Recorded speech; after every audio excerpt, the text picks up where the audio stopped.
Salut tout le monde! Alors, la vidéo que je vais faire ici, ça va être, je vais te lire le texte de la semaine, un des deux textes de la semaine, Capitaine America. Et après ça, je vais te lire les questions, puis je vais te laisser aller à faire les réponses. Alors, je commence.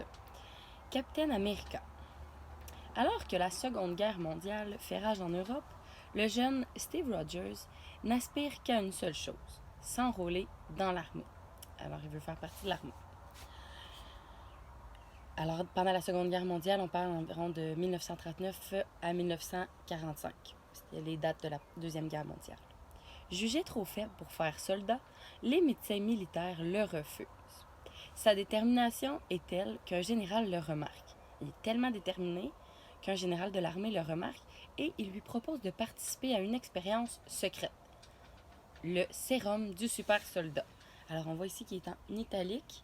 Alors ça nous montre que c'est le nom de quelque chose, c'est le nom du sérum.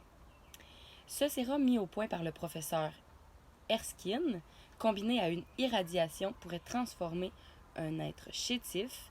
Alors, ça pourrait transformer quelqu'un qui est tout maigre en un homme au corps parfait, tout maigre, tout petit. Prêt à tout, il accepte. Il accepte, on parle de Steve Rogers au départ. Il accepte l'expérience. Il accepte et l'expérience est couronnée de succès. Le voici maintenant devenu le soldat parfait. Donc, le sérum a fonctionné. Mais au même moment, un espion fait irruption dans la salle d'expérience et abat le professeur Erskine.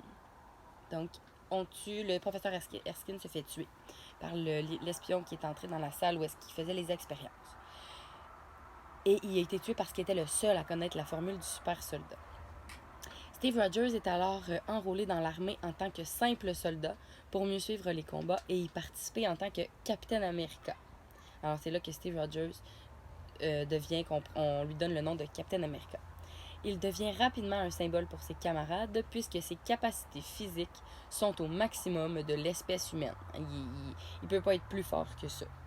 Il porte un costume reconnaissable inspiré du drapeau américain et équipé d'un bouclier quasi indestructible, composé d'un alliage d'acier et de vibranium, donc deux métaux. Alors voici la petite histoire de Captain America.